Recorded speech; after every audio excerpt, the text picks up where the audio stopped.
అందరికీ నమస్తే, welcome to Q news.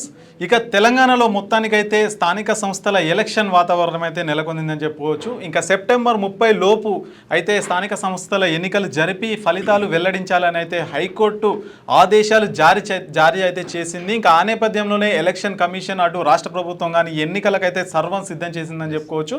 ఇంకా స్థానిక సంస్థలు ఏవైతే ఉంటాయో మరి వార్డ్ మెంబర్ కావచ్చు, సర్పంచ్ కావచ్చు, ఎంపీటీసీ కావచ్చు, జెడ్పీటీసీ కావచ్చు, ఇవన్నీ ప్రజల నుంచి అయితే ప్రత్యక్షంగా వీళ్ళనైతే ఎన్నుకుంటారు. అంటే ప్రజలు నేరుగా ఓటేస్తారన్నమాట వీళ్ళను.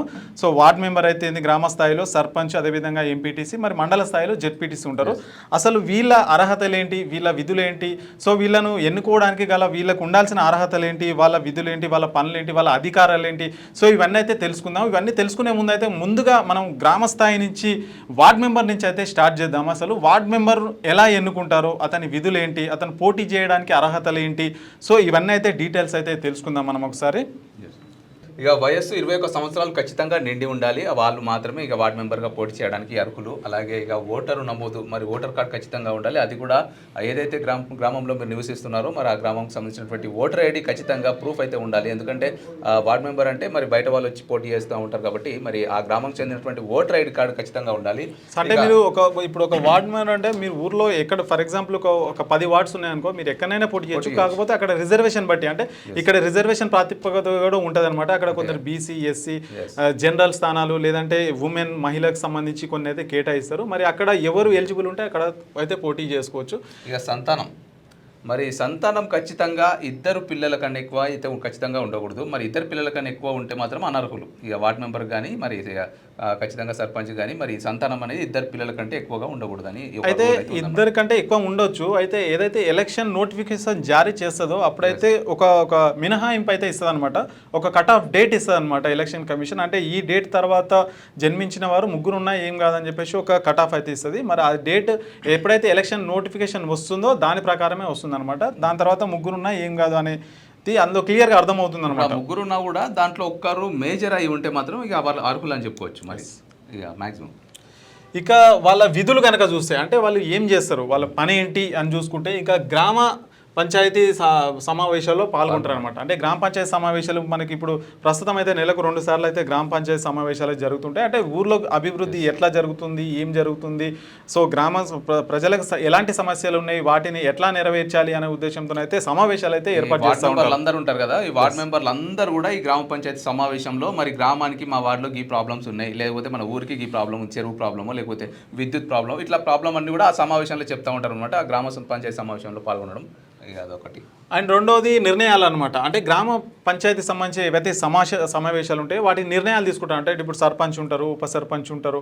సో వీళ్ళందరూ కలిసి మరి ఎట్లా చేద్దాం, ఏంటి చేద్దాం, గ్రామాన్ని అభివృద్ధి పదంలో ముందుకు ఎట్లా తీసుకువెళ్ళాలి, ఎలాంటి పథకాలు తీసుకురావాలి అని చెప్పేసి అయితే కొన్ని నిర్ణయాలు అయితే ఉంటాయి. వాటి నిర్ణయాలను అయితే ఇక్కడ అమలుపరుస్తారు. ఇంకోటి సమస్యల పరిష్కారం. అంటే ఏమేమి సమస్యలు అంటే నీటి సమస్య కావచ్చు, పారిశుద్ధ్యం, విద్యుత్, రోడ్లు మరమ్మతులు. అంటే గ్రామానికి ప్రతి ఇంటికి నీళ్ళు వస్తున్నాయా, లేదంటే పారిశుద్ధ్యం అంటే డ్రైనేజ్ ఉంటాయి కదా, డ్రైనేజ్ లాంటి చెత్త కానీ, ఇంకా విద్యుత్ అంటే ఇప్పుడు వీళ్ళ స్ట్రీట్ లైట్స్ ఉంటాయి, గ్రామాల్లో వీధి లైట్లు ఉంటాయి, మరి ఆ వీధి లైట్లు కరెక్ట్గా వస్తున్నాయా లేదా, సో ఇలాంటివన్నీ చూసేదాన్ని. మరి ఇక విద్యుత్, రోడ్లు మరమ్మతులు ఇవన్నీ చేస్తున్నమాట. ఊర్లలో ఉండే సమస్యలు పారిశుద్ధ్య సమస్యలు, మరి ఏవైతే డంప్ యార్డ్లు సరిగ్గా ఉండక మరి ఇష్టారీతిన చెత్త వాడిస్తూ ఉంటాము. అలాగే ఇక వర్షాకాలం వచ్చిందంటే చాలు సీసీ రోడ్లు సరిగ్గా ఉండక కూడా మరి బురద ఉన్నటువంటి రోడ్లు, మరి ఇష్టం రీతిన చెట్లు పెరిగినటువంటి రోడ్లు మనం చూస్తాం. మరి అట్లనే విద్యుత్ సౌకర్యాలు కూడా సరిగా ఉన్నాయి. ఇవన్నిటిపైన కూడా చర్చ జరుగుతుంది అనమాట. అండ్ ఇంకా మూడవది వచ్చేసి ప్రభుత్వ పథకాల అమలు. అంటే ప్రభుత్వం ఏదైతే పథకాలు అందిస్తుంటుందో మరి అది ఎవరైతే అర్హులు ఉంటారో వాళ్ళకి అందుతున్నాయా లేదా అని నిరంతరం పర్యవేక్షిస్తుంటారు అనమాట వీళ్ళు.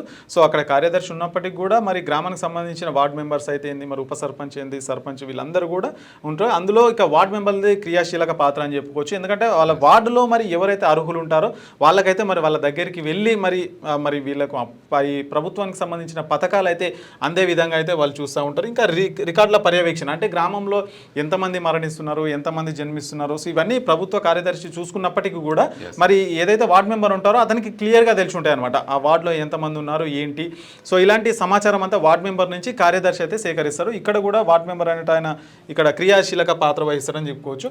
సో మరి అతని పదవీ కాలం కనుక చూసుకుంటే మరి 5 సంవత్సరాలు ఉంటుంది అనమాట పదవీ కాలం. 5 సంవత్సరాలు అయితే పదవీ కాలం ఉంటుంది. మరి జీతపత్యాలు చూసుకుంటే ప్రస్తుతం వార్డు మెంబర్లకు అయితే ఎలాంటి జీతం అయితే ఉండదు.